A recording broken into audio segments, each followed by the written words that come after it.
ازيك يا عم صلاح؟ اهلا، ازيك يا شيخ سلام؟ عامل ايه؟ في واحد مقدم فيك محضر عشان انت قطعت النخل بتاعه. مين؟ محمد ابو سعيد. محمد ابو سعيد. طب والله يا ابني ما قطعت نخل. والله مش عارف، ده هو كان بيقول اللي هو كاتب فيك محضر عشان اقطع النخل لين؟ اللي هو بتاعه، اللي هو في الذره بتاعتك انت. اللي في الذره. يا نهار ابوك ازرق، ده كده يبقى انا قطعت النخل وانا بقطع وانا بقطع الذره. ايوه، ما هو انت قطعت النخل بتاعه.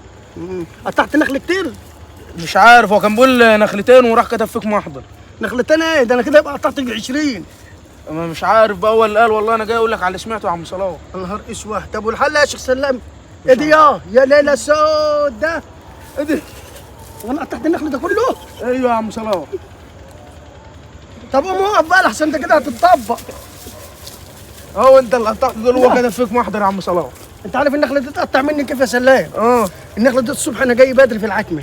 والله جاي بدري في العتمه. اه. وكل شويه وانا بشد البتاع كده وانا بخبط القدومه بعود الذره القى بركتين تقال، بلقى بركتين تقال.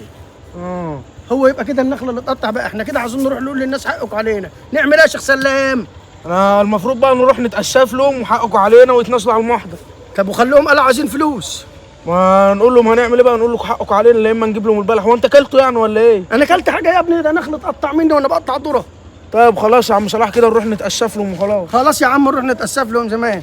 شيخ سلام، ايه يا عم صلاح؟ هنعد النخلتين اللي انا قطعتهم دول. ماشي، يلا يا عم صلاح. خباز يلا. يا ليلة سودة.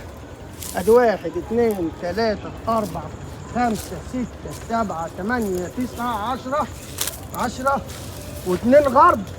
يبقى 12. وواحدة في الجنب القبل ده اهو. يبقى 13. انا التاني وانا جاي بقول ايه اللي قطع النخل ده كل ده؟ مش بس بقول- كده ايه رايك في الواد يا حاج صلاح؟ ماشي، بس برضه هم كتبوا فيك محضر يا عم صلاح. يا جدع محضر ده انا كده هاخد الترند بتاع الناس كلها ان انا قطعت نخل وانا بقطع ذره. ماشي يا عم صلاح. ايه رايك يا شيخ سلام؟ ماشي يا عم اعدل سلام. رقبتك يا شيخ سلام. ماشي يا عم احسن طياره. حبيبي يا شيخ سلام. حبيبي يا عم صلاح.